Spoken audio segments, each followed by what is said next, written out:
जिस तरीके से ये डबल इंजन, मुझे उम्मीद नहीं थी। बीजेपी से तो यही उम्मीद की जा सकती है, पूरी दुनिया देश की ईबीसी, एसटी, एससी और गरीब छात्रों की आवाज के लिए जाना, वहां उसको रोका जा रहा है।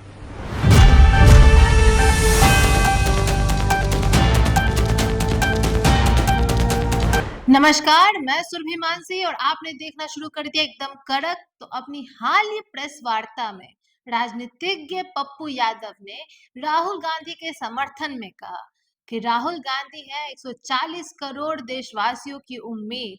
वे हैं इस देश के बेटे, हर नागरिक के बेटे। उन्होंने ये भी कहा कि राहुल गांधी बस चाहते हैं हर महिला, हर गरीब और हर आरक्षित वर्ग को उसका अधिकार मिले, उन्हें न्याय मिले।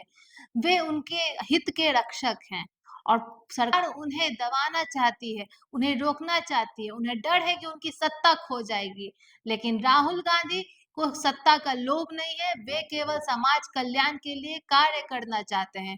आगे पप्पू यादव ने और क्या क्या कहा है, आइए देखते हैं। जिस तरीके से ये डबल इंजन, मुझे उम्मीद नहीं थी। बीजेपी से तो यही उम्मीद की जा सकती है कि वह लोकतंत्र, वो संघीय व्यवस्था लागू करना चाहते। राहुल गांधी जी सीता के प्रेम को जोड़कर नफरत खत्म करने के लिए बिथरा गए। राहुल गांधी जी उस मित्रा में गए हैं जहां आजादी के वक्त राज दरभंगा महाराज ने और उस दरभंगा की धरती ने जंग लड़ने में भूमिका निभाई। आज राहुल गांधी जी वहां से पूरी दुनिया देश की ईबीसी, एसटी, एससी और गरीब छात्रों की आवाज के लिए जाना, वहां उसको रोका जा रहा है। कभी आदेश दे रहे हैं, कभी आदेश नहीं दे रहे हैं, कभी कैंसिल कर रहे हैं। अभी वहां डीएसपी और एसडीओ जाकर के कुर्सी से लेके तमाम चीज, यदि आज रोकने की कोशिश की जा रही है, इसका जवाब बीजेपी को देना पड़ेगा। यह जग जाहिर हो चुका है कि ये ईबीसी और एसटी, एससी विरोधी कैसे हैं। ये शुरू से अंबेडकर को भी रोकने का प्रयास किया, ये बुद्ध को भगाया,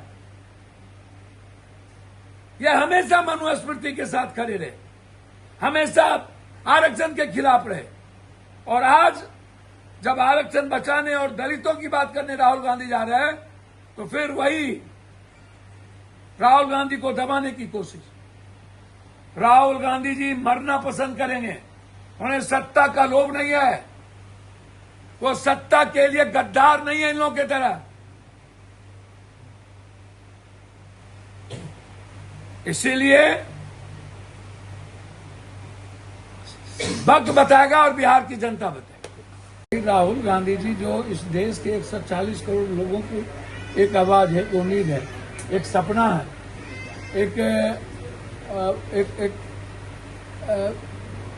हर देश के हर व्यक्ति का बेटा बना हुआ, जो समाज के अंतिम व्यक्ति, जिसकी आजादी के बाद आज तक उन्हें शैक्षणिक, आर्थिक, सामाजिक, राजनीतिक भागीदारी नहीं मिली। हर गांव में, पंचायतों में किसानों की भागीदारी के लिए, महिलाओं की भागीदारी के लिए, छात्रों की भागीदारी के लिए, युवाओं की भागीदारी के लिए, उसमें कोई जात धर्म नहीं है।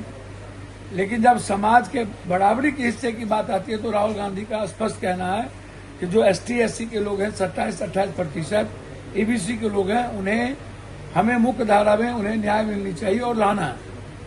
तो यह कार्यक्रम पूरे देश में राहुल गांधी जी की युवाओं को लेकर के प्रोग्राम है, या किसी पार्टी के बैनर के तहत नहीं होती है।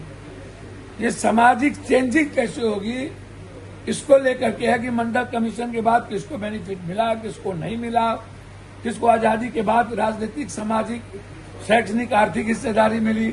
तो वो ईबीसी, एसटी, एससी हॉस्टल जाकर के लोगों से संवाद करना चाहिए, बात करना चाहिए कि आप क्या चाहते हैं, आप कैसा देश चाहते हैं।